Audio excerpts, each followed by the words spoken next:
ஓம் முழுமுதற் பொருளே போற்றி.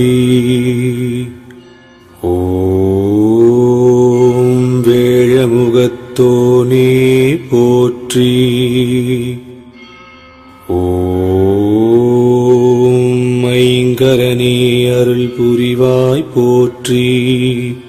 ஓம் ஈசன் மகனே போற்றி. ஓம் அம்பிகை பாலனே போற்றி. ஓம் ஆறுமுகன் சகோதரனே போற்றி. போற்றி போற்றி.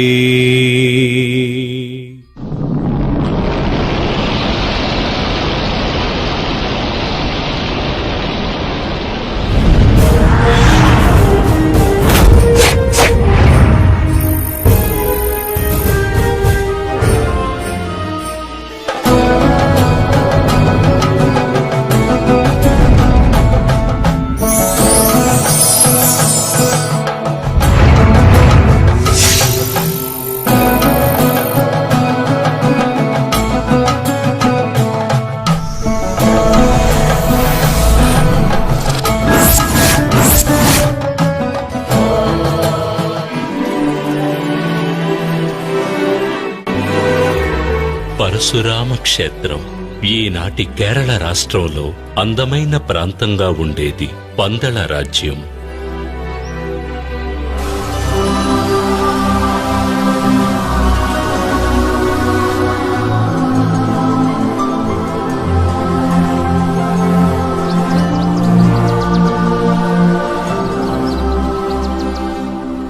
అడవులతో నిండిన భూమి. ఆనాడు గాలిలో పువ్వుల సువాసనతో పాటు సంగీతం కూడా కలిసి ఉండేది.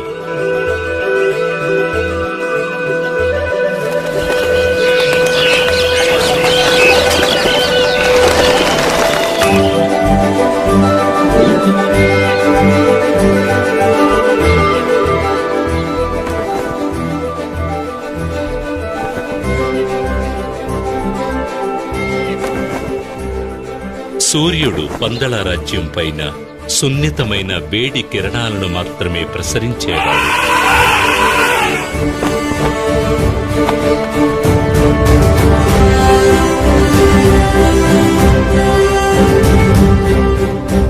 రాజశేఖర మహారాజు పరిపాలనలో పందళ రాజ్యం సుభిక్షంగా విరాజిల్లింది. అయినా ఆ రాజ్యాన్ని ఏలే మహారాజుకి, సుఖ సంతోషాలకు లోటులేని ఆ రారాజుకి ఒక వేదన ఉండేది. అవును, అదే పుత్రులు లేరనే బాధ.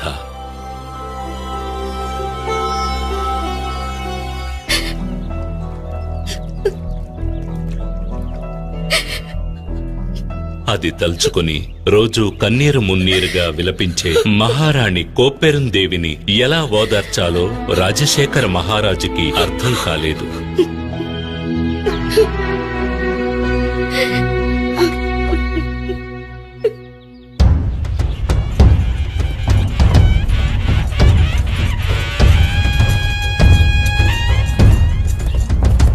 ఒకరోజు రాజశేఖరుడు నగర సంచారం చేస్తుండగా, ఇదిగో మన మహారాజు ఎంత అద్భుతంగా మన రాజ్యాన్ని ప్రజల్ని పరిపాలిస్తున్నారు. ఇటువంటి మహారాజు లభించడం మన పూర్వజన్మ సుకృతం అనాలి. నిజమే, కానీ ఎన్ని ఉన్నా ఏం ప్రయోజనం? మహారాజుకి పుత్రభాగ్యం లేదే. మన మహారాజు తర్వాత ఈ రాజ్యాన్ని పాలించడానికి ఒక వారసుడు లేకుండా పోయాడే. ఇది విని మహారాజు కుమిలిపోయాడు. చివరికి భగవంతుని ప్రార్థించడం తప్ప ఆయనకు మరో మార్గం గోచరించలేదు.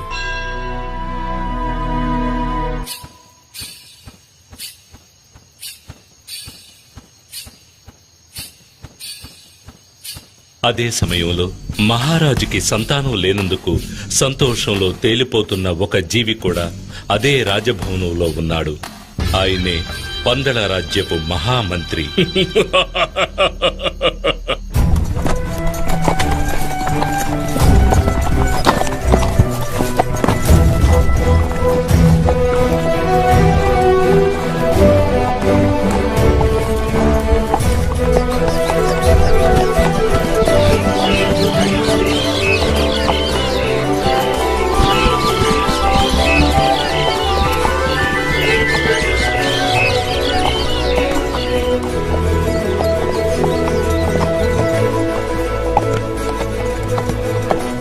ఒకనాడు రాజశేఖర మహారాజు తన మంత్రులు పరివారంతో సహా వేటకు బయలుదేరాడు. ఆ రోజు ఎన్నడూ లేని విధంగా మనసు ప్రశాంతంగా ఉండడాన్ని, హృదయం సంతోషంతో నిండి ఉండడాన్ని గ్రహించాడు. మహామంత్రి, "హ్మ్, నేటి ఉదయం నుండి నా చుట్టూ అన్ని శుభశకునాలే కనిపిస్తున్నాయి. నా జీవితంలో ఏదో మంచి జరగబోతున్నట్లు, హృదయంలోని శోకం మొత్తం తొలగిపోనున్నట్లుగా అనిపిస్తుంది.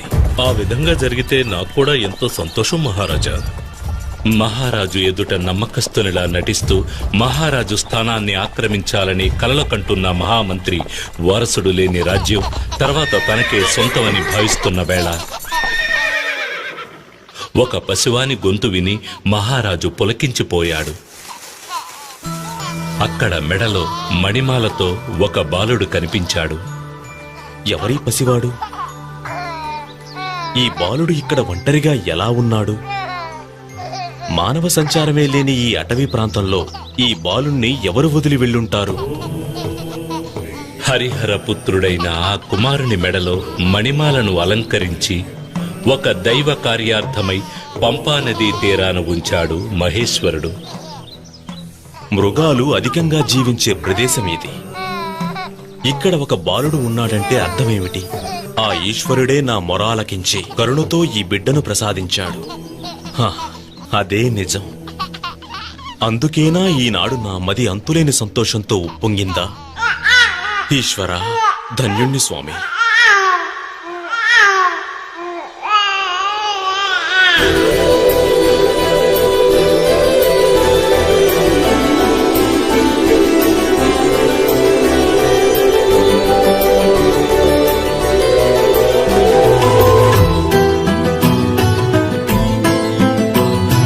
కలి నుంచి కాపాడే అయ్యప్పావతారం, కలి నుంచి కాపాడే అయ్యప్పావతారం, వెలసెను పంపానది తీరం.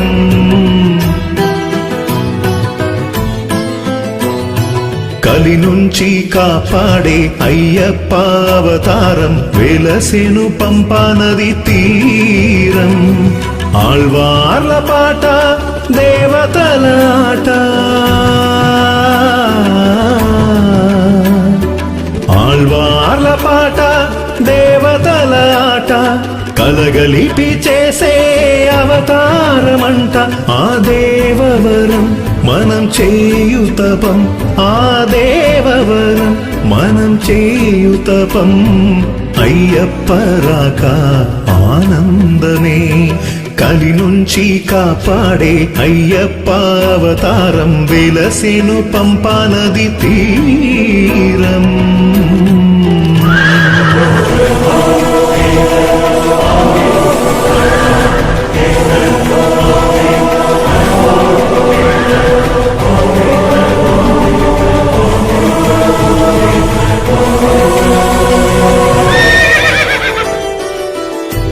హరిహర సుతుని రాకతో విరిసెను వామనే, తన కృప మహిమతోనే సాగు ఈ లోకమే.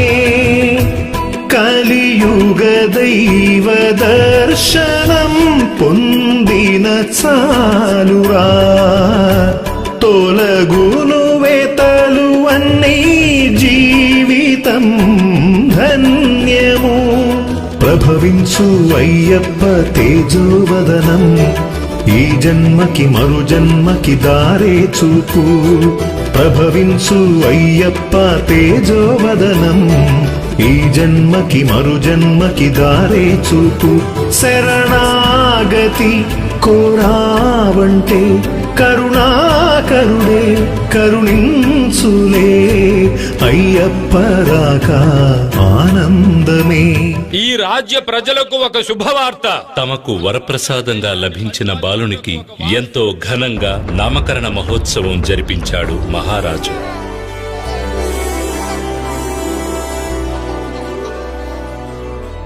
మణిమాలతో ప్రకాశించే ఈ బాలునికి మణికంఠుడు అని నామకరణం చేస్తున్నారు. మణికంఠుడు. అదే సమయంలో మన పందల యువరాజుకి అయ్యప్ప అనే పేరు కూడా పెడుతున్నాము. రాజ్యసభలోని వారందరూ తమ పందల రాజ్యాన్ని పాలించడానికి యువరాజు లభించాడని మహదానందం పొందారు. వారసులే లేని మహారాజు మరణానంతరం రాజ్యాన్ని తన వశం చేసుకోవాలని ఊహల్లో విహరిస్తున్న మహామంత్రికి మణికంఠుని రాక దిగ్భ్రాంతికి లోను చేసింది. ముత్యములు మణిమాలతో మణికంఠవైతివే, ఆవేదము నీవనుచు వల్లించు లోకములే, తన పసి నగవుల ముందరా వేణువే ఓడదా, పున్నమి మోముగాంచి పరవశించి పాడమా, పసిడైన ఏవైనా తన ముందెంత సాటేది లేదయ్య ఆ స్వామికి, పసిడైన ఏవైనా తన ముందెంత సాటేది లేదయ్య ఆ స్వామికి, వీరి పాదమే మనం తాకగా పోయేనులే ఆ సోగమే, అయ్యప్పరాగా ఆనందమే, కలి నుంచి కాపాడే అయ్యప్ప అవతారం వెలసెను పంపనది తీరం. ఈ దైవాంశ సంభూతుడు పందల రాజ్యానికి వచ్చిన వేళ విశేషం. అంతవరకు సంతానం లేని మహారాణి కోప్పెరందేవి ఒక మగబిడ్డకు జన్మనిచ్చింది.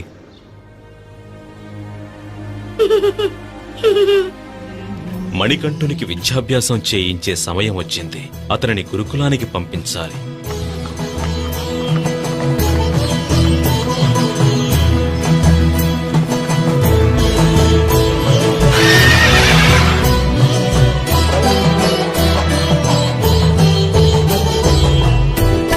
అధర్మమురేగ పుడమిలో వేలయును దైవమే, అభయమే ఒసగి మనకు మార్గమే చూపులే, తనను శరణు వేడితే తీర్చును వ్యథలనే, చరణమంటి నిలిచిన రక్షణే ఒసగులే, కన్నులలో కదలాటే కరుణామయుడు కన్నీటి సముద్రాన్ని దాటిస్తాడు, కన్నులలో కదలాటే కరుణామయుడు కన్నీటి సముద్రాన్ని దాటిస్తాడు, మనసారగా ఆ స్వామిని ప్రతిరోజు మనం కొలిచేములే, అయ్యప్పరాగా ఆనందమే, కలి నుంచి కాపాడే అయ్యప్ప అవతారం వెలసెను పంపనది తీరం.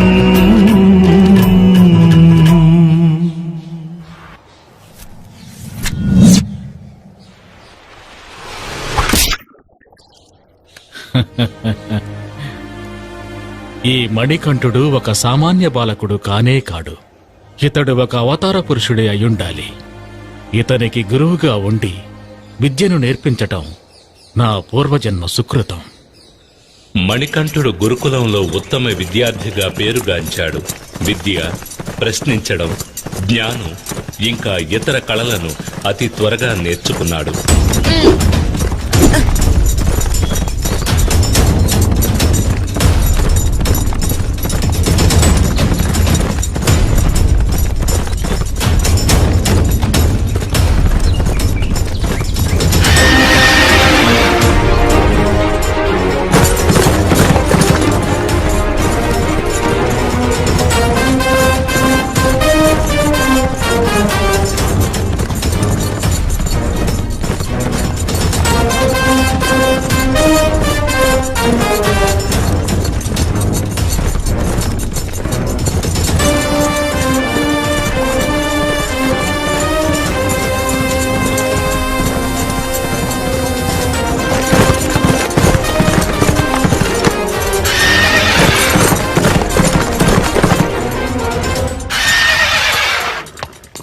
మణికంఠుడు రాజకుమారులకు అవసరమైన సకల అస్త్ర విద్యలను శస్త్ర విద్యలను శత్రువులను ధైర్యంగా ఎదుర్కొనడానికి వారిని అంతం చేయడానికి సహాయపడే కలరి వంటి మరెన్నో విద్యలలోనూ ఉత్తీర్ణుడయ్యాడు.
గురుకుల వాసం అద్భుతంగా పూర్తి కాగానే రాజభవనం నుంచి వచ్చిన గురుదక్షిణ మిగతా కానుకలను మణికంఠుడు గురువు పాదాలకు సమర్పించి నమస్కరించాడు. గురుదేవా, తమ అనుగ్రహంతో నేను సంపూర్ణమైన విద్యను సకల విధములైన కళలను నేర్చుకున్నాను. ఈ కానుకలతో పాటు గురుదక్షిణగా మరేదైనా కావాలంటే సెలవీయండి. మణికంఠ, నాకు నీవర్పించిన ఈ కానుకలకు ధన్యవాదాలు. కాని వీటిపై నాకు ఆసక్తి లేదు. నా మనసులో తీరని దుఃఖం ఒకటున్నది. అది నీవే తొలగించగలవు. గురుదేవా, తమ మనసులో నెలకొని ఉన్న దుఃఖం ఏమిటనేది నాకు తెలుసు. దానిని తొలగించేందుకు సరైన తరుణము ఇదే. పుట్టిన నాటి నుండి మాట్లాడే శక్తి లేనటువంటి తమ పుత్రుడిని నా ముందుకి తీసుకురండి. నేను చెప్పకుండానే నా మనోవేదనను గ్రహించావు. ఇదే దేవుని చిత్తము.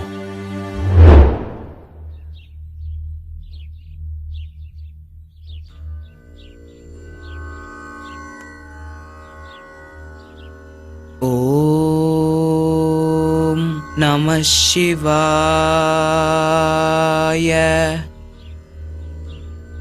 ఓం నమో నారాయణాయ. ఏది చెప్పు చూద్దాం. ఓం నమః శివాయ. అంతే, చెప్పు. ఓం నమో నారాయణాయ.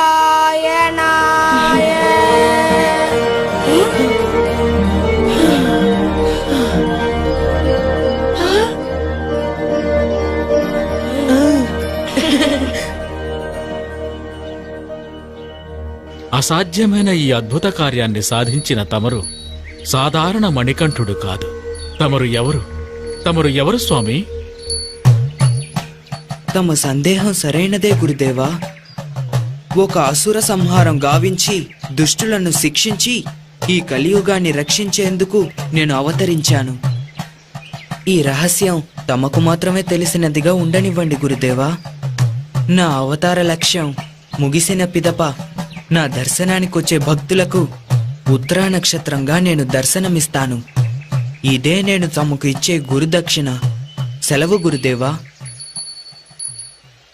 గురుకుల వాసం పూర్తి చేసుకుని రాజభవనానికి తిరిగి వచ్చిన మణికంఠునికి ఆనంద బాష్పాలతో మహారాణి స్వాగతం పలికింది.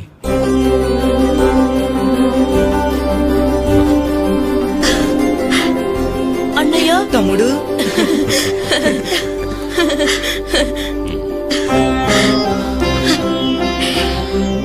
మణికంఠ, నా బిడ్డ ఎంతగా ఎదిగిపోయాడు, ఎంత అందంగా ఉన్నాడు. తెలివిలో మాత్రం తక్కువ ఏంటి? నా బిడ్డకి నా దృష్టే తగిలేలా ఉంది. ఆ విధంగానే జరిగింది. ఆ తల్లి బిడ్డల అనుబంధం పైన విధి దృష్టి పడింది. కారణం, కోప్పెరుందేవి గర్భాన జన్మించిన కుమారుడు రాజరాజు. అమ్మా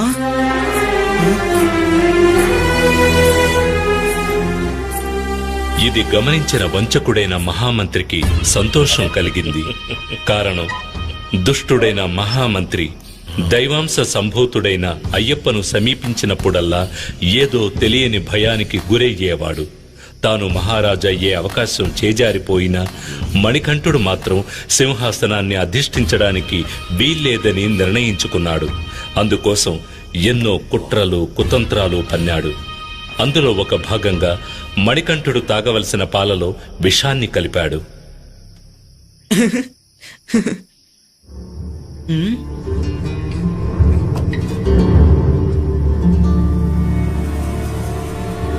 ఆ విషం కలిసిన పాలు తాగిన మణికంఠుడు స్పృహ కోల్పోయాడు.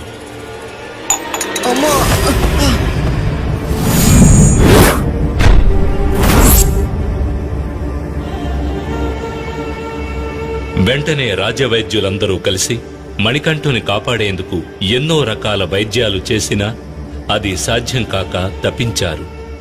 ఆ సమయంలో పరమేశ్వరుడు వైద్యుని రూపంలో అంతఃపురానికి వచ్చాడు.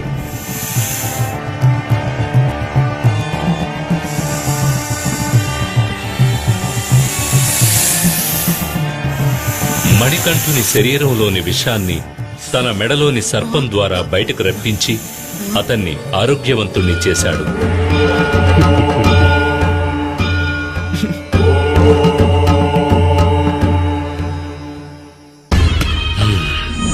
ఈ పథకం కూడా విఫలమైపోయింది.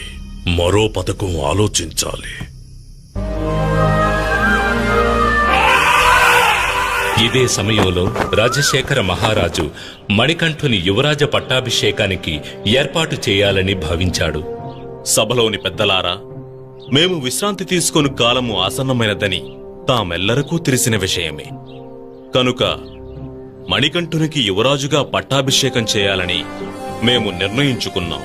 అప్పుడే కొంతకాలం తరువాత అతడు మహారాజుగా సింహాసనాన్ని అధిష్ఠించడం ఉచితంగా ఉంటుంది.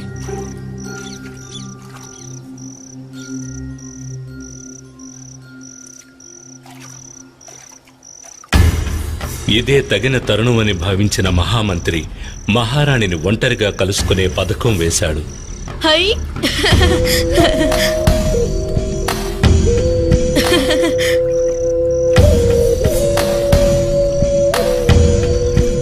ప్రణామాలు మహారాణి. ఏమిటి మంత్రివర్య ఈ సమయంలో? తమ అనుమతి లేకుండా అంతఃపురంలోనికి వచ్చినందుకు క్షమించండి. విషయం చాలా ముఖ్యమైనది. అందుచేతనే ఈ సమయంలో ఇక్కడికి రావాల్సి వచ్చింది. పర్వాలేదు. ఆ విషయం ఏమిటి మంత్రివర్య? కొద్ది కాలంగా తమ మనసును వేధిస్తున్న విషయం గురించి నాకు తెలుసు. ఇక ఈ రాజ్యాన్ని పరిపాలించేందుకు మీకు జన్మించిన కుమారుడే కదా నిజమైన వారసుడు. ఇతడు కాక మరొకరు అధికారం పొందడం ఎలా న్యాయం? జాగ్రత్తగా ఉండండి. నేను వస్తాను మహారాణి. 12 సంవత్సరాలు పెంచిన ప్రేమంతా మాయమైపోగా తన బిడ్డ రాజరాజే సర్వస్వంగా భావించింది మహారాణి కోప్పెరుందేవి. తమ్ముడు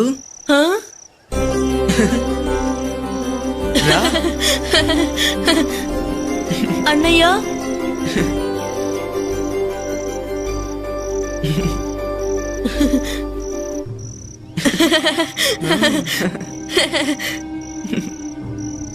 అయ్యప్ప మహారాజైతే ప్రజలు నా గురించి ఏమనుకుంటారు? కన్నబిడ్డ ఉండగా పెంపుడు కొడుకుకి రాజ్యాన్ని కట్టబెట్టిన పాతికి అని ఈసడించుకోరా? ఈ లోకం నన్ను నిందించదా? అవును, దీన్ని ఇలా వదలడానికి వీల్లేదు. నా కొడుకే రాజ్యాన్ని పాలించాలి. ఈ విషయం మహారాజుతో మాట్లాడాలి. తగిన సమయం కోసం ఎదురు చూసిన మహారాణి ఒకనాడు మహారాజుని తన గర్భాన జన్మించని అయ్యప్పకు పట్టాభిషేకం చేయడం న్యాయం కాదని అతనికి బదులుగా తమ పుత్రుడైన రాజరాజుకే యువరాజ పట్టాభిషేకం జరిపించమని కోరింది. ఏమిటి నీ ప్రేలాపన? నీకేమైనా బుద్ధి మందగించినదా? నీ గర్భమును జన్మించకపోయినా మణికంఠుడే ఈ రాజ్యానికి ప్రథమ వారసుడు. అతడు యువరాజు కావడమే నేను న్యాయం. చెప్పేది. ప్రభు మహారాణి కోరికను మహారాజు నిరాకరించడంతో మహామంత్రి మహారాణి ఏకమయ్యారు. మణికంఠుని పట్టాభిషేకాన్ని అడ్డుకోవడానికి మహామంత్రి సలహా మేరకు ఒక ప్రమాదకరమైన పనిని అయ్యప్పకు అప్పగించాలని పథకం వేశారు.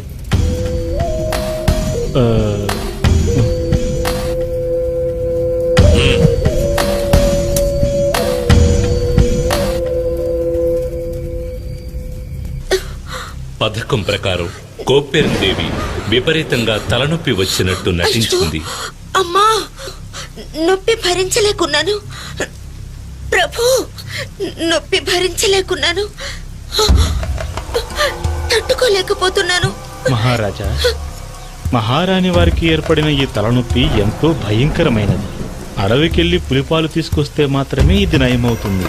ఆ పాలలో నా వద్ద ఉన్న మూలికలను కలిపి ఒక ఔషధం తయారు చేసి ఇస్తాను, వ్యాధి నయమవుతుంది. అలాగా? పులిపాలు ఎలా దొరుకుతాయి? ఎవరు తీసుకొస్తారు?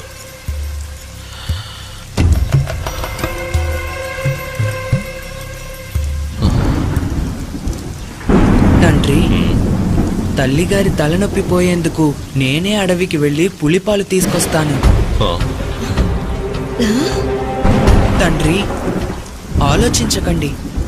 అడవికి వెళ్లేందుకు నాకు అనుమతినివ్వండి.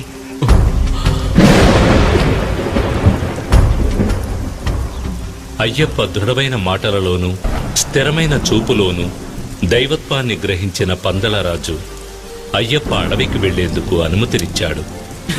ఇది విన్న మహారాణి కోప్పెరందేవి మహామంత్రి తమ పథకం నెరవేరబోతోందని పొంగిపోయారు.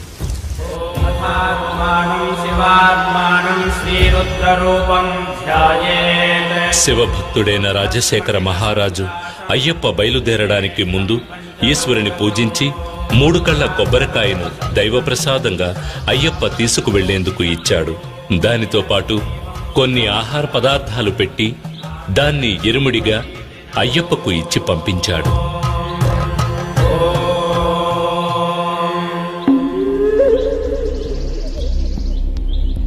హరిహరసుతుడైన అయ్యప్ప అవతరించింది ఒక అసుర సంహారం కోసమే.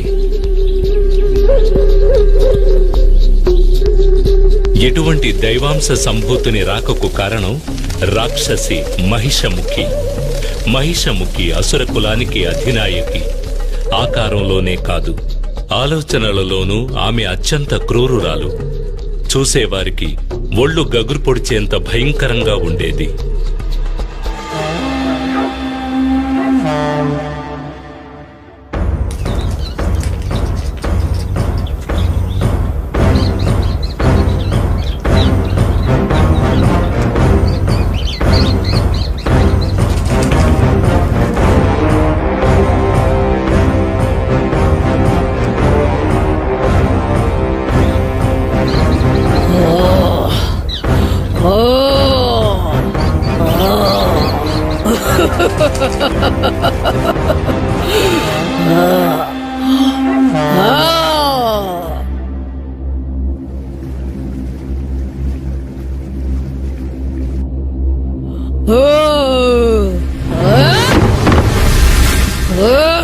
అంతటి క్రూరురాలైన మహిషముఖి ఒకప్పుడు భయంతో వణికిపోయిందంటే మనం నమ్మగలమా? కారణం అసుర ప్రతినిధులందరూ ఒక్కొక్కరుగా మరణించారు. ఆ విధంగా మరణించిన వారిలో ముఖ్యుడు మహిషి సోదరుడైన మహిషాసురుడు. అందుచేత పగ తీర్చుకోవడానికి తన బలాన్ని పెంచుకోవాలని నిర్ణయించుకుంది. తన సోదరుని పరిస్థితి తనకు రాకుండా ఉండడం కోసం బ్రహ్మదేవుని ప్రార్థించి కఠిన తపస్సు చేసింది. అందుకొరకు చుట్టూ అగ్ని రగిల్చి ఆ అగ్ని జ్వాలల మధ్య నిలిచి తపస్సు చేసింది. ఆమె నిశ్చయం స్థిరమైంది.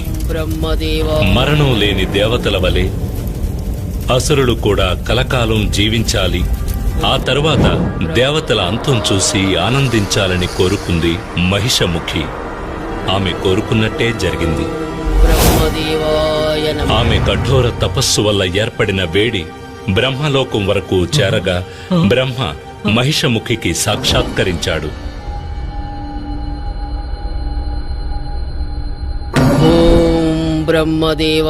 మహిషముఖి, నీ తపస్సుకు నేను ప్రసన్నుడనైనాను. కళ్ళు తెరు. ప్రణామం చతుర్ముఖ.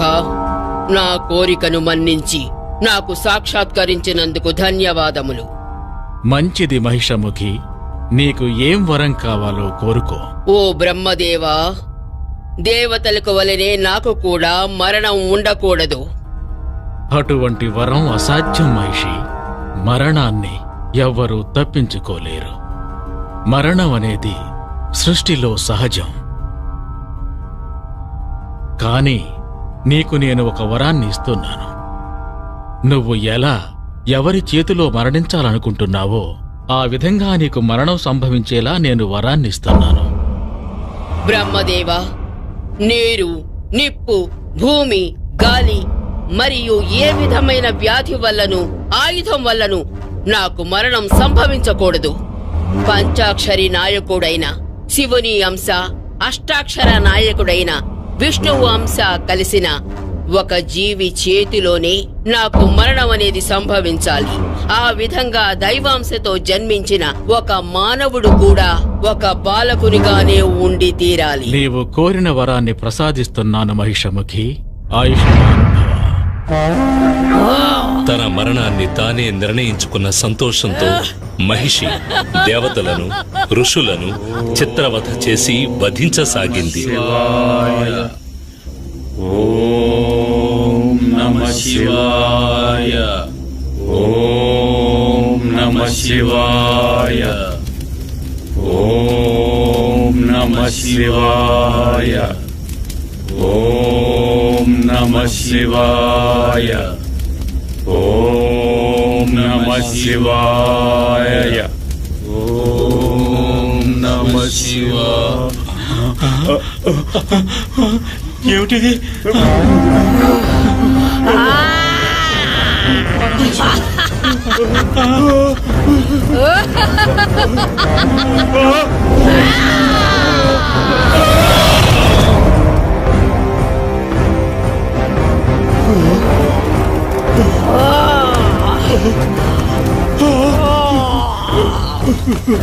పరమేశ్వర!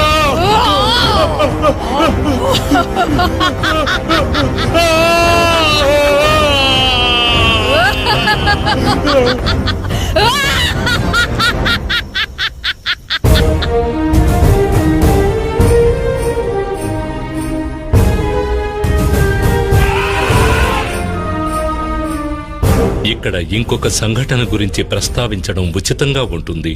ఒకనాడు ఇంద్రుడు ఐరావతంపై సంచరిస్తూ ఉండగా దుర్వాస మహర్షి ఎదురైనాడు. దేవదేవ, మహావిష్ణు సతి మహాలక్ష్మి ఆశీస్సులతో ఇచ్చిన ఈ పూలమాలను నీకు కానుకగా ఇస్తున్నాను.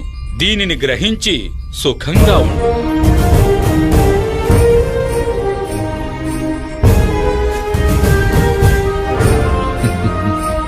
ఇంద్రుడు ఎంతో నిర్లక్ష్యంగా ఏనుగుపైన కూర్చుని ఆ పూలమాలను ఐరావతం యొక్క మస్తకంపైకి విసిరాడు.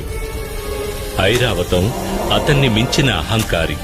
తన తొండముతో ఆ పూలమాలను నేలపైకి విసరడంతో ఆగకుండా తన కాలితో దాన్ని తొక్కి చిన్నాభిన్నం చేసింది. ఎంత పని చేశావు దేవేంద్ర! ఇక నీతో పాటు నీ దేవతలందరూ మానవుల వలె ముసలితనాన్ని పొంది అవస్థపడుతురుగాక.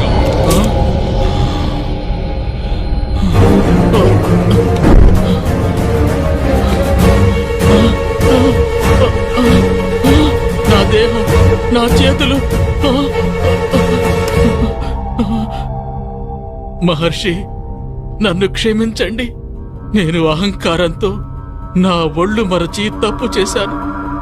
నాకు తమరే శాప విమోచనం కలిగించాలి మహర్షి. అహంకారంతో ఒళ్ళు మరిచి అనుచితంగా ప్రవర్తించావు. సరే పోనివ్వు.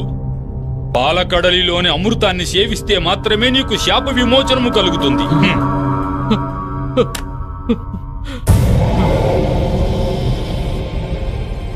ఈ సమయంలో మహిషముఖి దేవతలతో యుద్ధం చేసి ఇంద్రలోకాన్ని కైవసం చేసుకుంది.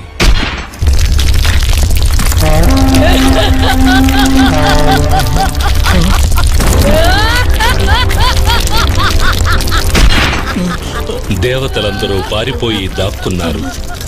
అది మాత్రమే కాక దుర్వాస మహాముని శాపం వల్ల మానవుల వలె ముసలితనంతో అవస్థపడుతున్న దేవతలందరూ శాప విమోచనం కొరకు కైలాసం వెళ్లాలని నిర్ణయించుకున్నారు. పరమేశ్వర, శరణు శరణు. సదాశివ, మాకు అభయం ఇవ్వండి. జరిగినదంతా నాకు తెలుసు ఇంద్ర. ఈశ్వర, మాకు ఏర్పడిన ఈ కష్టం నుండి తమరే మమ్మల్ని రక్షించాలి. బలహీనులైన మీరు పాలకడలిని మదించడం అసాధ్యం. కనుక మీకు తోడుగా అసురులను కూడా పంపెదను. మీరిరువురూ కలిసి ఆ పాల సముద్రమును మదించిన అందులో వచ్చే అమృతాన్ని సరిసమానంగా పంచుకొనుడు.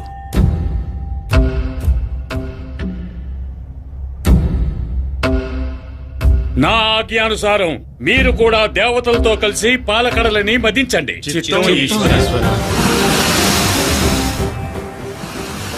తమ శక్తినంతా ఏకం చేసి దేవతలు రాక్షసులు పాల సముద్రాన్ని చిలికారు.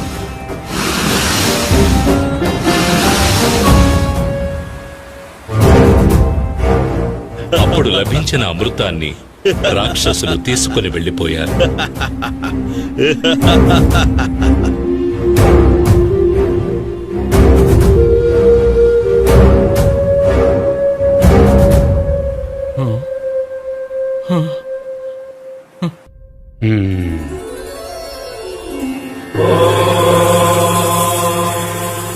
చక్రపాణి, ఇక తమ లీల ప్రారంభించవచ్చు.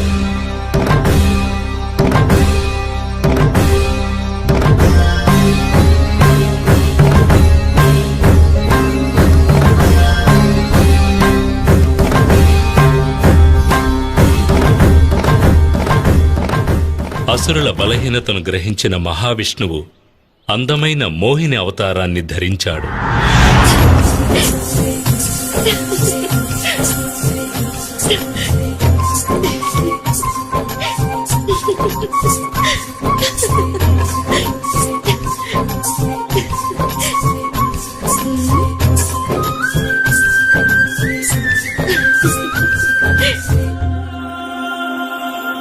తన అందంతో రాక్షసులను మైమరిపింపజేసి వారి నుంచి అమృతమును తీసుకుని దేవతలకు ఇచ్చి శాపం నుంచి విముక్తులను కావించాడు.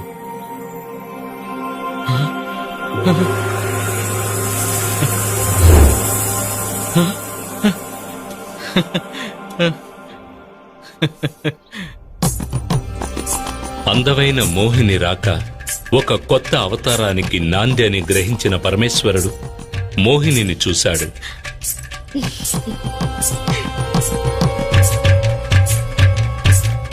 శివుని అంశ విష్ణువు అంశ ఏకం కావడం జరిగింది. తత్ఫలితంగా జ్యోతి స్వరూపుడైన అద్భుతమైన మగబిడ్డ జన్మించాడు. ఆ దైవాంశ సంభూతుడే రక్కసిని అంతం చేసేందుకు అవతరించిన మణికంఠుడు.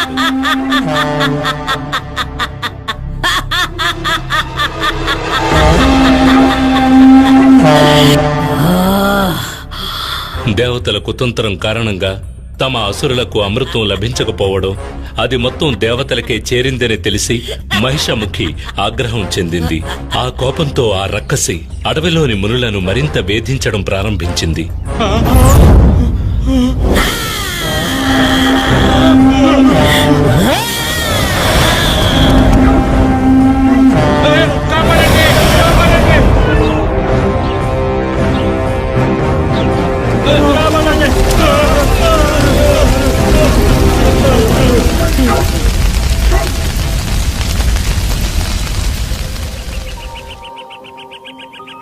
ఈ సమయంలోనే పులిపాల కొరకు వచ్చిన అయ్యప్ప అదే అడవిలోకి ప్రవేశించాడు.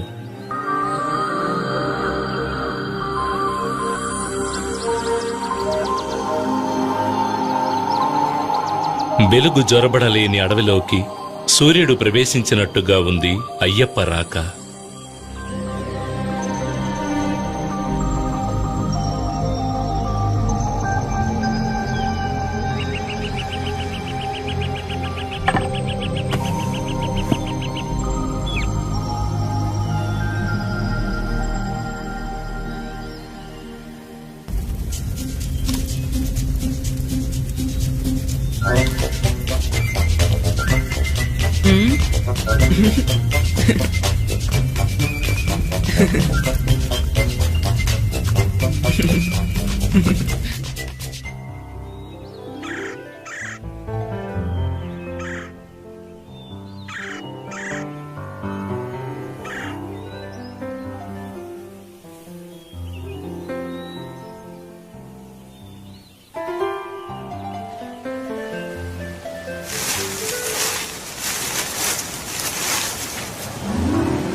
అయ్యప్ప అడవిలో ప్రవేశించగానే పరమేశ్వరునిచే పంపించబడిన భూతగణాలు ఆయనకు నమస్కరించి అనుసరించాయి.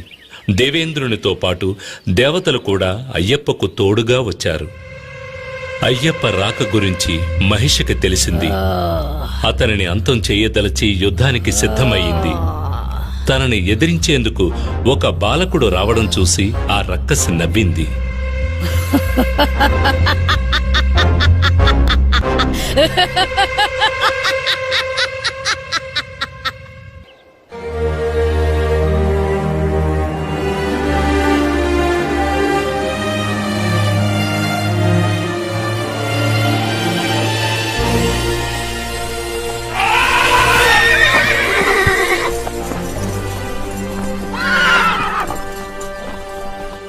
అయ్యప్ప రాక గురించి తెలిసిన మునులు ఆయనతో మొరపెట్టుకున్నారు. అయ్యప్ప తన అవతార లక్ష్యం పూర్తి చేసే సమయం వచ్చిందని గ్రహించాడు. మానసికంగా హరిహరులకు నమస్కరించి యుద్ధానికి సిద్ధమయ్యాడు.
మహిషముఖి దేహం అళుదా నదీ తీరాన వచ్చి పడింది.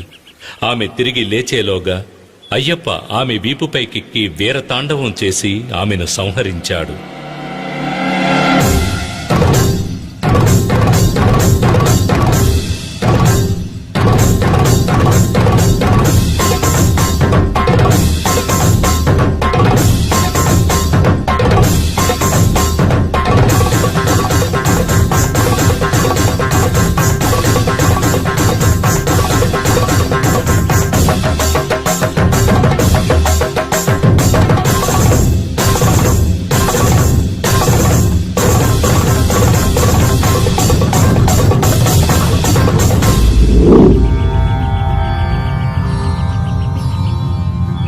అయ్యప్ప చేసిన మహిషముఖి సంహార నర్తనాన్ని చూసేందుకు వచ్చిన ఈశ్వరుడు తన నందిని పక్కనున్న చెట్టుకు కట్టి ఉంచాడు.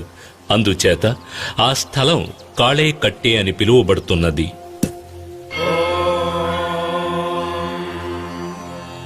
సహస్రశీర్షా పురుషః సహస్రాక్షః సహస్రపాత్ సభూమిం విశ్వతో వృత్వా. అయ్యప్ప పవిత్ర పాదస్పర్శ వల్ల మహిషముఖి శరీరం నుండి విడుదలై శాప విమోచనం పొందింది లీలావతి. అయ్యప్పకు ప్రణమిల్లింది. స్వామి, తమ పవిత్ర పాదస్పర్శ చేత నాకు శాప విముక్తి కలిగింది. ఇక నేను తమకే సొంతం. నన్ను స్వీకరించి అనుగ్రహించండి స్వామి. నీ కోరిక నెరవేరదు. ఈ అవతారములో నిత్య బ్రహ్మచారిగానే నేను ఉండబోతున్నాను. అయినా ఒక్క అవకాశం ఉన్నది. నాకు ఒక ఆలయం కట్టబడుతుంది. అప్పుడు నా దర్శనానికి లక్షలాది భక్తులు వస్తారు. ప్రతి సంవత్సరం నా భక్తుల సంఖ్య పెరుగుతూనే ఉంటుంది. ప్రతి సంవత్సరం కొత్తగా భక్తులు నన్ను మొదటిసారి దర్శించడానికి వస్తారు. ఆ విధంగా ఏ సంవత్సరం అయితే కొత్త భక్తులు ఎవరు రారో అప్పుడు నేను నిన్ను వివాహం ఆడేదను. అంతవరకు ఎదురుచూడు. నా ఆలయానికి సమీపంలో నీకు కూడా ఒక ఆలయం కడతారు. నిన్ను మాలిగైపురత్తమ్మన్ మంజుమాత అని పిలుస్తూ భక్తులు పూజిస్తారు. నా దర్శనానికొచ్చే భక్తులు నీ ఆలయానికి వచ్చి నిన్ను కూడా దర్శించి వెళ్తారు. నాకు సమీపంలోనే ఉన్న నువ్వు ఏ సంవత్సరం కొత్త భక్తులు ఎవరూ నన్ను దర్శించుకోవడానికి రాలేదో తెలుసుకోవచ్చు. అంతవరకు వేచి ఉండు.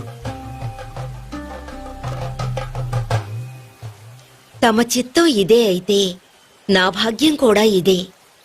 తమకు సమీపంలో నాకు ఓ ఆలయం కట్టించి నన్ను కూడా భక్తులు దర్శిస్తారని గౌరవాన్ని కల్పించిన దేవా, మీకు ప్రణామాలు.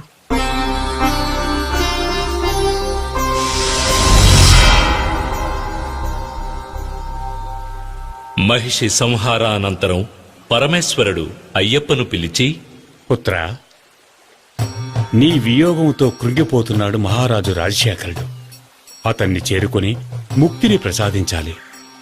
అలాగే నీలిమలలో శబరి అనే భక్తురాలు నీ దర్శనం కొరకు ఎదురుచూస్తోంది.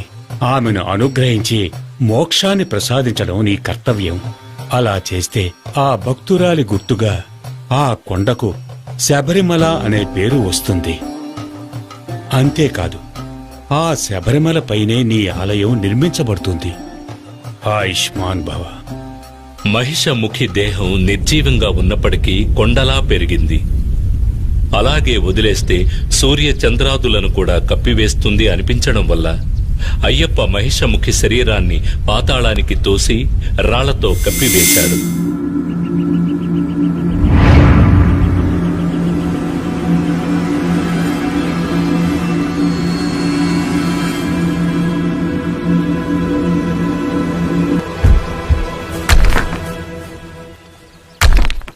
స్వామి ఆజ్ఞానుసారం భూతగణాలు, దేవతలు ఒక రాయి తెచ్చివేసి ఆ రాళ్ల గుట్ట కింద మహిషముఖి దేహాన్ని పూడ్చివేశారు. ఆ విధంగా రాళ్ల గుట్ట కింద మహిషముఖి ఖననం చేయబడిన ప్రదేశమే కల్లిడం కుండ్రు అనే పేరుతో పిలువబడుతోంది.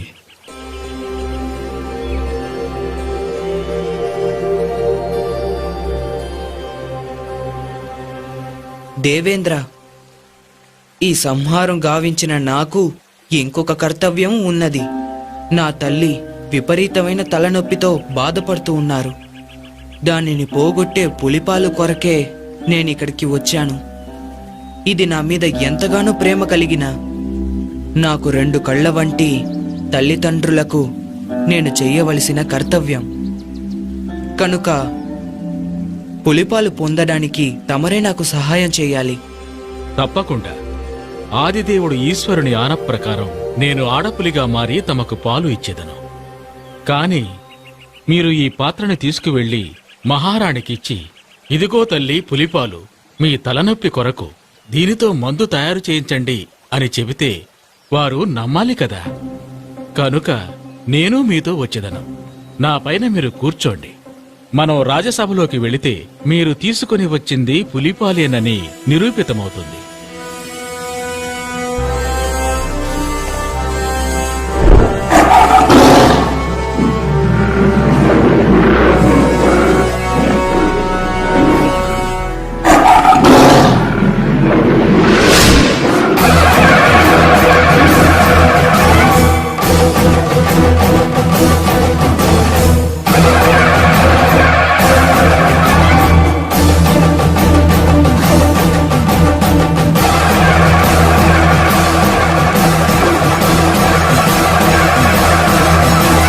మహిషిముఖిని వధించి మణికంఠ స్వామపుడు పులినెక్కి వచ్చేను చూడు.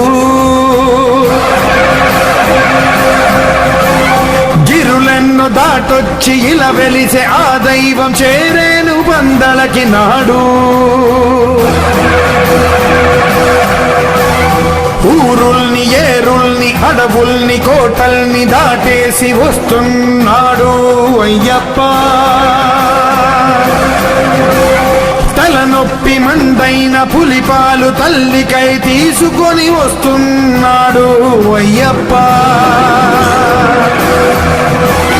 భువి అదర, దివి అదర, అష్టదిక్కులదర, జనులదర, జగదదర మహారాణి హడలి తప్పరిగి శరణంటూ తన తల్లి వేడ దయతోటి మన్నించి చేరాడు శబరి. కార్యమే ముగియ పందళమే కొలువ మణికంఠ అవతార పరమార్థం పూర్తయే.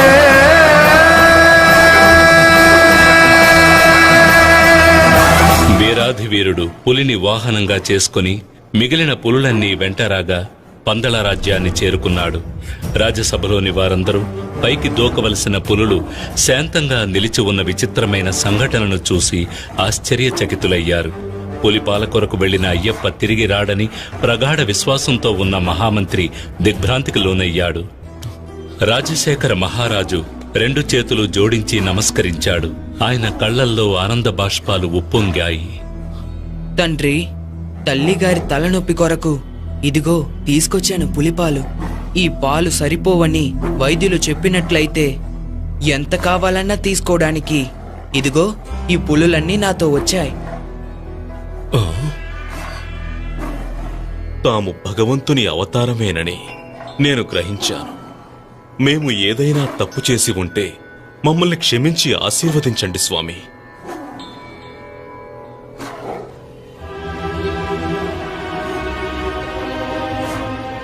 మహారాణి, నీ తలనొప్పిని పోగొట్టేందుకు పులిపాలతో వచ్చిన మన మణికంఠుణ్ణి చూడు.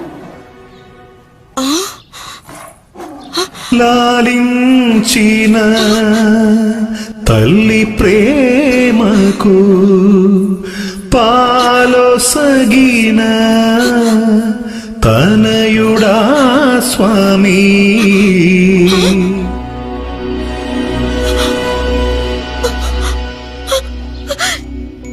అమ్మలగన్నా అమ్మే అతడు.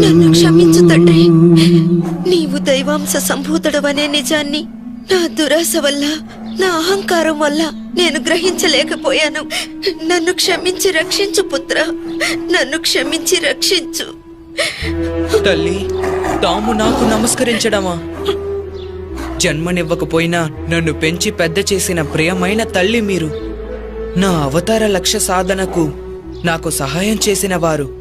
ఇటువంటి సందర్భం కోసం నన్ను 12 సంవత్సరాలు పెంచిన మీ ప్రేమకి, ఆప్యాయతకి నేను ఏ విధంగా రుణం తీర్చుకోగలను? నాకు జీవితాన్నిచ్చిన దేవత కదా మీరు. సరే అయ్యప్ప, నీ అవతార లక్ష్యం ముగిసింది కదా, ఇక మా దగ్గరే ఉండిపోకూడదా? లేదమ్మా, ఈ అవతారంలో నేను నెరవేర్చవలసిన కర్తవ్యం ఇంకొకటి కూడా ఉన్నది. అది కలియుగంలో ప్రజల్ని సన్మార్గంలో నడిపించవలసిన ముఖ్య కర్తవ్యం. నాకంటూ ఒక స్థానాన్ని ఏర్పరచుకుని నేనక్కడే ఉండి భక్తులను అనుగ్రహించదల్చాను. తండ్రి, మీ రాజ్యంలోని ఏదో ఒక ప్రాంతంలో కొంత చోటివ్వండి. నేనక్కడే ఉండి ప్రజల కష్టాలు తీరుస్తాను. నాయనా, తమకు ఎంత చోటు కావాలో, ఎక్కడ కావాలో తీసుకోండి.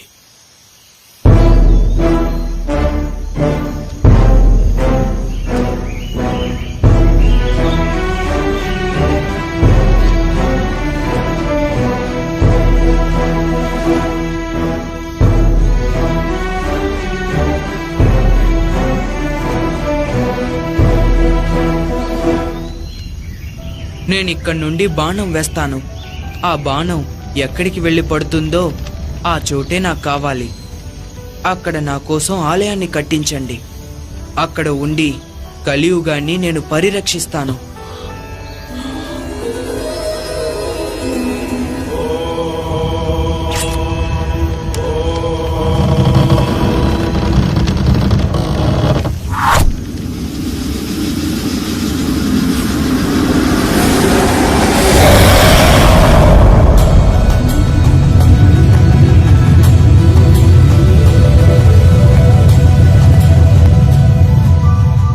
బాణం పడిన చోటే శబరిమల.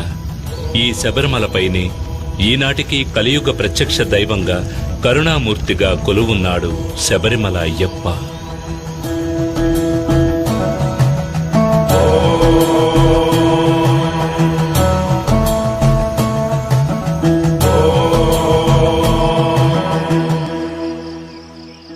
శబరిమలపైన అయ్యప్ప కోరినట్టుగా ఆలయ నిర్మాణాన్ని అతి వేగంగా జరిపించాడు రాజశేఖర మహారాజు.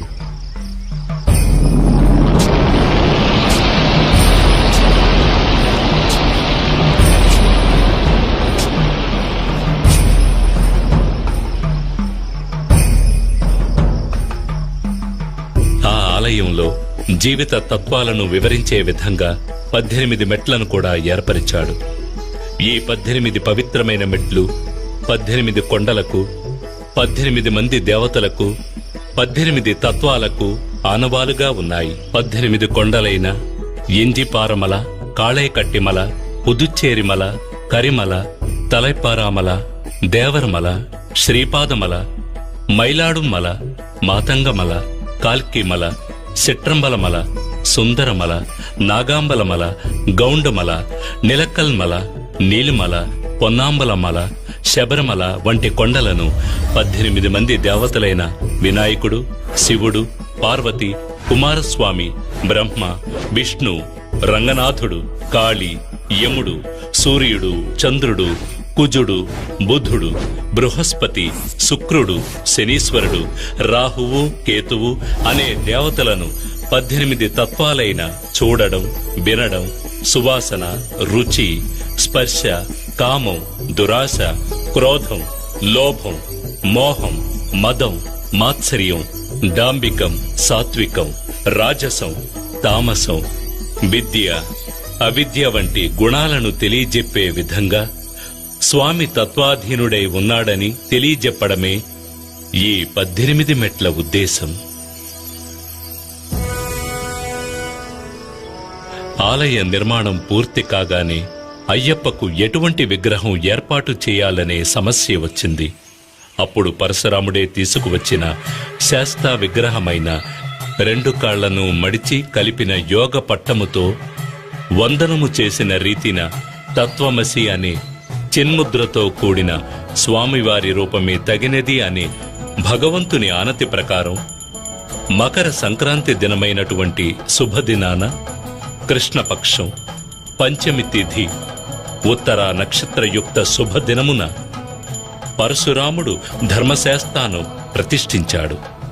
నాటి నుంచి ప్రతి సంవత్సరం మకర సంక్రాంతి నాడు అయ్యప్ప తన భక్తులకు దర్శనమిచ్చి పరిపాలిస్తున్నాడు. తద్వారా తన గురువుకిచ్చిన మాటని నిలబెట్టుకున్నాడు. తనని శరణు కోరిన వారికి సద్గతి లభిస్తుందని తెలియజేసే విధంగా కుడి చేతిని కుడి మోకాలపైన ఉంచి అభయహస్తంతో అనుగ్రహిస్తున్నాడు అయ్యప్ప. అంటే తనే శరీరం అన్నవారికి అభయమిచ్చే అద్భుత రూపమిది. భక్తులు దీక్షా విధానాన్ని ఇప్పుడు చూద్దాం. అయ్యప్ప దర్శనార్థం వచ్చే భక్తులు గురుస్వామి ద్వారా మాల ధరించి ఉపదేశం పొంది బ్రహ్మచర్య వ్రతాన్ని పాటించాలి. మసాలా ఆహారాన్ని పూర్తిగా వదిలివేయాలి. సత్యం, ధర్మం, అహింస వంటి విషయాలను పాటించాలి. శబరిమలకు వెళ్లే భక్తులు నీతివంతులుగా, సహనవంతులుగా ఉండాలి. తమ శరీరాన్ని కష్టపెట్టి 1 మండలం దీక్షలో ఉండి మనసులో అయ్యప్పను తలుచుకుని ఆరాధించాలి. ఈ దీక్షను ఒక అలవాటుగా అభ్యాసంగా చేయాలి. బ్రహ్మచర్యాన్ని తప్పక పాటించాలి. ఈ అభ్యాసంతో మనసు పరిపక్వత చెందుతుంది. దీక్షలో ఉన్న భక్తులు ఉదయం, సాయంత్రం 2 వేళలా స్నానం చేసి నీలం లేదా నలుపు లేదా కాషాయ వస్త్రాలు ధరించి అయ్యప్ప శరణు చెప్పి పూజించాలి. తులసిమాల ధరించిన అయ్యప్ప భక్తులు 1 మండలం దీక్షలో ఉన్న సమయంలో ప్రతిరోజు సాయంత్రం ఒక చోట చేరి అయ్యప్ప అనుగ్రహం కోరి దీపపూజకు వెళ్లడము, ఆయనను కొనియాడుతూ భజనలు చెయ్యడము తప్పకుండా చేస్తూ ఉంటారు.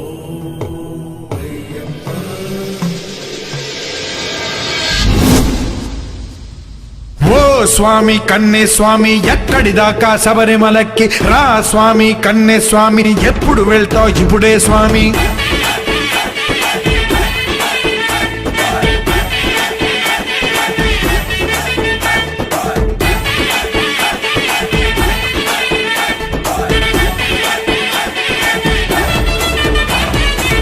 ముడి మీద ముడి వేసి ఇరుముడిని తలనెట్టి ఎరుదాటి ఊరు దాటి పోతానే పోతా.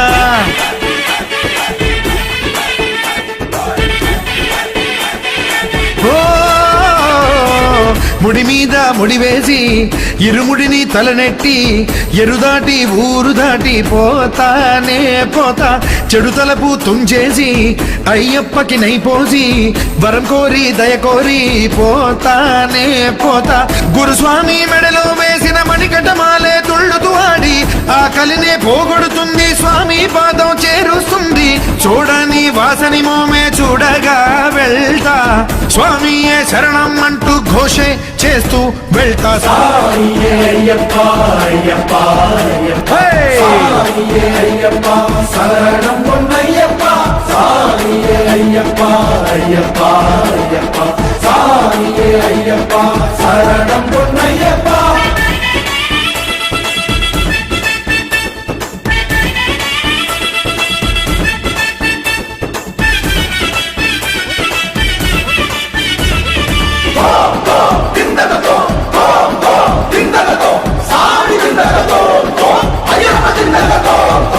పేరు మేలి కోటకి వచ్చి పేటైలోన నాట్యం చేసి బావర్ అండే కోరి వెళ్తానేనయ్యా పేరూరు తోడు వాய்కాల్కెళ్ళి పూంగావనం చూసుకొని కోటె పాడి దాటి వెళ్తానేనయ్యా మహిషి దేహం పైన నిలిచి భూతానాథుడు నాట్యం ఆడిన కాళ్ళ కట్టి చేరుకుంటానేనయ్యా అழுదా నదిలో మునకలు వేసి రాయే తీసి వరం కోరి పళ్ళి కట్టుకు పయనమవుతానేనయ్యా కల్లిడం కుండ్రిలో రాయే విసిరి ఇంజిప్పారేనో దాటే వెళ్తా ఉడుంబారై కోటకి వెళ్తా శరణం శరణం అంటూ వెళ్తా కరిమల కొండను చూసిన నేను కష్టం లేదు అంటూ తలచి చేరగ వెళ్తా నెయ్యి చేర్చగ వెళ్తా ఓ స్వామి కన్నే స్వామి ఎక్కడి దాకా శబరిమలకి రా స్వామి కన్నే స్వామి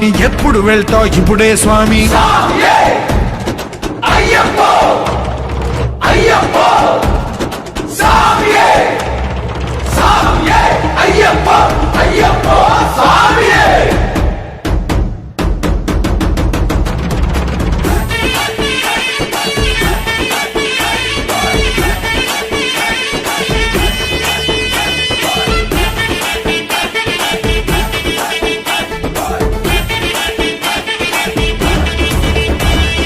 రాళ్ళు ముళ్ళు దారులలోన పండా గొయ్యి కొండల్లోన నడిపించి నన్ను కాపాడును అయ్యప్ప మసక చీకటి వేళల్లోనూ కటిక చీకటి అడవుల్లోనూ చెయ్యి చాచి కాపాడును అయ్యప్ప తప్పులు గాని లోపం గాని తెలియక నేను చేసిన గాని పెద్ద మనసుతో కాచును నన్ను అయ్యప్ప పట్టిన దీక్ష చెడిపోకుండా కష్టాలేవి దరి రాకుండా ఎప్పుడు నన్ను రక్షిస్తాడు అయ్యప్ప హరిహర సుతుని కన్నుల కాంచి జన్మ సార్థకత పొందెద నేను శబరినాథుని పదముల వాలి సద్గురునాథుని దయనొందుతా పొన్నంబల వాసుని గుంది కన్న తల్లికి ఉండే మనసు చూసొస్తాను కొండ ఎక్కొస్తాను ఓ స్వామి కన్నే స్వామి ఎక్కడి దాకా శబరిమలకి రా స్వామి కన్నే స్వామి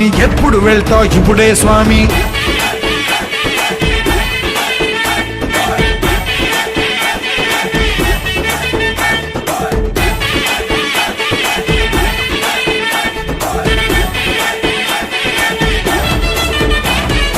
రామస్వామి లక్ష్మణ స్వామి తండ్రికి నాడు తర్పణ మొసగిన తీర్థం కాదా పంపా నది అయ్యప్ప పంపా నదిలో మునిగి లెచ్చి భిక్ష వేసి దీపం పెట్టి పాప ఫలమే కడుగుకుంటా అయ్యప్ప పంపా నది తీరంలోని బొజ్జ గణపతికి టెంకాయ కొట్టి గుంజళ్ళేనే తీసి వెళ్తా అయ్యప్ప నీలిమలై కొండను ఎక్కి నడకదారిలో ప్రయాణించి అపాచిమేడు దాడతా నేను అయ్యప్ప శబరి తల్లి పీఠం చూస్తా శరంగుత్తిలో శరంగుచ్చుతా 18 మెట్లే ఎక్కేస్తాను భగవంతుని కృపతో తరిస్తాను ముద్రక కొబ్బరి నైతో నేను నయ్యభిషేకం చేయించేసి వేడుకుంటా దయ కోరుకుంటా ఓ స్వామి కన్నే స్వామి ఎక్కడి దాకా శబరిమలకి రా స్వామి కన్నే స్వామి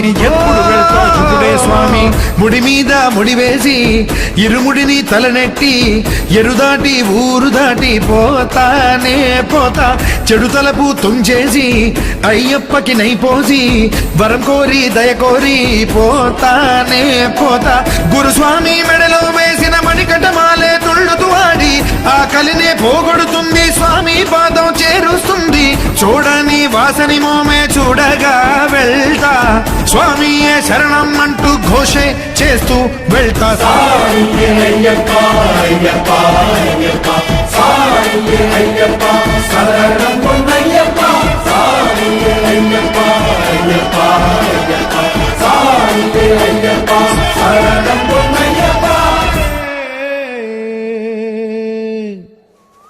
అయ్యప్ప పులిపాల కోసం అడవికి వెళుతున్నప్పుడు ఆయన పెంపుడు తండ్రి రాజశేఖర మహారాజు పరమేశ్వరుడు తన పుత్రునికి తోడుగా ఉండే విధంగా ఆయనకు ఒక ముక్కంటి కొబ్బరికాయ, దానితో పాటు కొన్ని ఆహార పదార్థాలను ఇచ్చి పంపించాడు.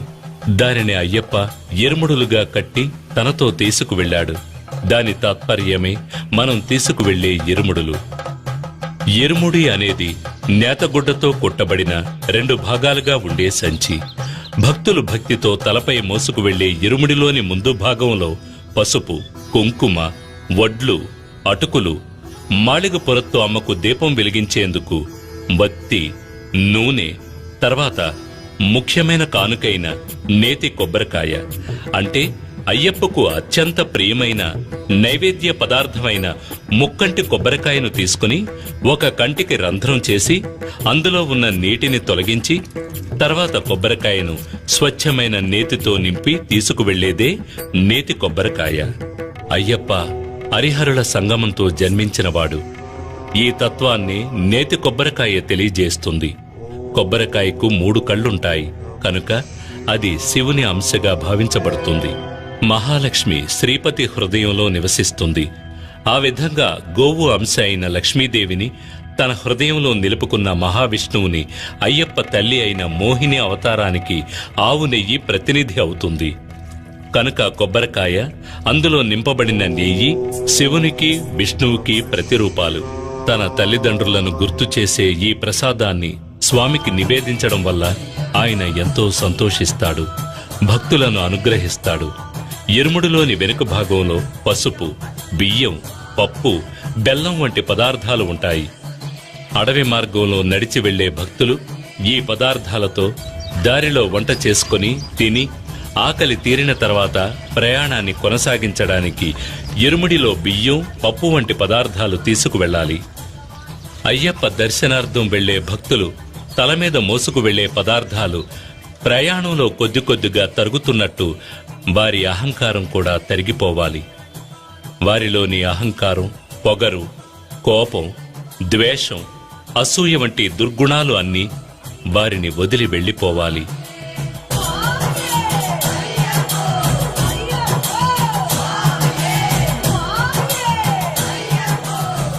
శబరిమలపై ఉన్న అయ్యప్పని దర్శించడానికి భక్తులందరూ ఎరుమేలి అనే చోట ఒకటిగా చేరతారు. ఎరుమేలిని శబరిమలకు ప్రవేశ ద్వారం అని కూడా చెప్పవచ్చు.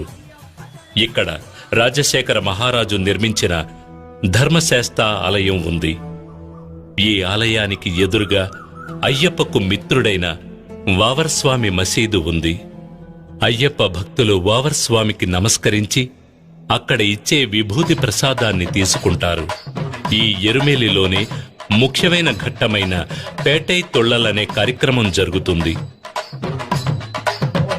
అప్పుడు భక్తులు తమ మనసులోని చెడు ఆలోచనలను తొలగించుకునే ఉద్దేశంతో నాట్యమాడతారు. పేటై తొళ్లలు ముగిసిన తర్వాత అక్కడికి వచ్చే కన్యస్వాములకు ఒక కర్ర ముక్క, ఒక నల్లని నాడా ఇవ్వబడతాయి. ఎరుమేలిలో పేటై తొళ్లలు ముగించుకుని ప్రయాణాన్ని కొనసాగించే భక్తులు పెరుత్తోడు, కోటైపాడి అనే ప్రదేశాలను దాటి కాళైకట్టి అనే ప్రాంతానికి వస్తారు. ఈ కాళైకట్టి అనే ప్రాంతమే మహిషముఖి శరీరం పైన స్వామి నర్తించి తన విజయోత్సాహాన్ని చాటిన చోటు. ఆ నాట్యాన్ని చూడవచ్చిన పరమేశ్వరుడు తన నందిని అక్కడ ఒక చెట్టుకి కట్టివేయడం వల్ల ఆ ప్రాంతం కాళైకట్టి అని పేరుగాంచింది. ఆ తర్వాత అళుదా నదిలో స్నానం చేసి భక్తులు నది అడుగున ఉన్న ఒక రాయిని తీసుకువెళ్లి దారిలో ఉన్న కల్లిడం కుండ్రుని చేరి రాక్షసిని సమాధి చేసిన చోట ఆ రాతిని ఉంచుతారు. అందుకే ఆ చోటు కల్లిడం కుండ్రు అని పిలువబడుతోంది.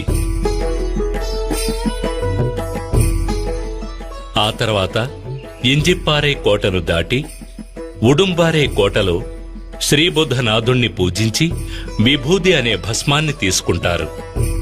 తర్వాత శబరిమల వెళ్లే దారిలో భక్తులు పవిత్ర నది అయిన పంపా నదిలో స్నానం చేసి తమ పాపాలను తొలగించమని అయ్యప్పను ప్రార్థించి అక్కడ ఉండి పంబాస్తి అనే కార్యక్రమంలో 108 పొయ్యిల్లోని బూడిదను కన్యస్వాములు తమ ఇంటికి తీసుకువెళతారు. ఆ తర్వాత విఘ్నేశ్వరుని పూజించి శబరిమలపైకి యాత్ర ప్రారంభిస్తారు. అప్పాచి మెట్టు దాటి తర్వాత నీలిమలని చేరుకుంటారు. ఆ తర్వాత శబరి పీఠాన్ని దాటి మహిషముఖి కోసమే సరంకుత్తి అనే చోట ఉన్న మర్రి చెట్టుకి కన్యస్వాములు తీసుకువెళ్లిన కర్రముక్కను గుచ్చి నల్లని నాడాని వేసి నమస్కరిస్తారు. ఇది కన్యస్వామి రాకను నిర్ధారించే కార్యక్రమం. అది చూసిన లీలావతి నిట్టూర్పు విడిచి తరువాతి సంవత్సరం కోసం ఎదురు చూస్తుంది. శబరిమలలో ప్రకటించే తత్వమసి విశ్వసాగోదీయం అని తెలియజేసే మహామంత్రం, ఆరాధనామూర్తి, ఆరాధకులు ఎంతో దేదీప్యమాన స్వామిగా కనిపించే దృశ్యం అత్యద్భుతమైన దృశ్యం. అడవి పువ్వులు, జలపాతాలు ప్రకృతి అందించిన వరప్రసాదాలు.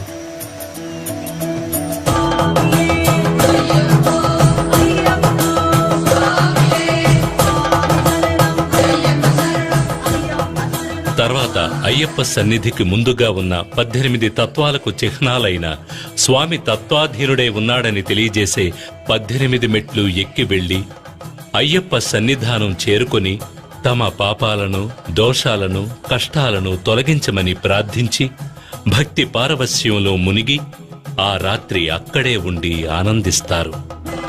మరునాడు ఉదయం అయ్యప్పకు నెయ్యి అభిషేకం చేసి మాళిగపురత్తు అమ్మని దర్శించి తాము చేసిన పాపాలను తొలగించమని వేడుకుంటారు. మకర దీప పూజకి ముందు అయ్యప్ప స్వామి బంగారు ఆభరణాల పెట్టెను పందల రాజ్యం నుండి శబరిమలకు తీసుకువెళ్లేటప్పుడు ఆకాశంలో ఆభరణాల పెట్టెకు మార్గదర్శిగా గరుడు వెళ్లడం అనేది ఆశ్చర్యకరమైన విషయం. అయ్యప్ప యొక్క ప్రత్యేక అంశం బ్రహ్మచర్యాన్ని పాటించి వచ్చే భక్తులను అనుగ్రహించడం. అందుచేత 10 సంవత్సరాలు దాటిన ఆడపిల్లలు, 50 సంవత్సరాలలోపు మహిళలు అయ్యప్ప దర్శనం కోసం శబరిమలకు వెళ్లకూడదు. మండల పూజ ముగిసిన తర్వాత మకర దీప పూజ ప్రారంభమై మకర దీప పూజ ముగిసే నాడు మకర సంక్రాంతి పూజ జరుగుతుంది. ఆ సమయంలో తనని దర్శించుకోవడానికి వచ్చే భక్తులకు ఆకాశంలో ఉత్తర నక్షత్రముగా స్వామి అయ్యప్ప కనిపిస్తాడు. భక్తులు శబరిమలపై ప్రసాదంగా అమ్మబడే అరవణ పాయసం, అప్పాలు, నెయ్యి మొదలైనవి తీసుకుని తిరిగి పంపానదిని చేరుకుని తర్వాత తమ ఇళ్లకు వెళ్లిపోతారు. తమ ఇంటిలో తాము తీసుకువచ్చిన పూజా సామగ్రిని పూజగదిలో పెట్టి అయ్యప్పని మనసారా ప్రార్థించి గురుస్వామి సహాయంతో మాలను తీసివేసి దీక్షను ముగిస్తారు. స్వామియే శరణమయ్యప్ప.